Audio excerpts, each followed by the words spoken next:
Na falta do papel higiênico, vocês podem usar o papel alumínio. Pedacinho, já tá muito grande. Não, tá bom.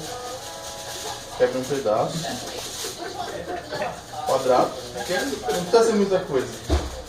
Dobre no meio. Presta atenção, porra. Rasga um pedacinho agora. Guarda o pedacinho no meio. Calma aí. Calma, cala a boca. Pedacinho vocês guardam. Não pode perder. É, tem que guardar. Aí abre. Vamos lá. Assim.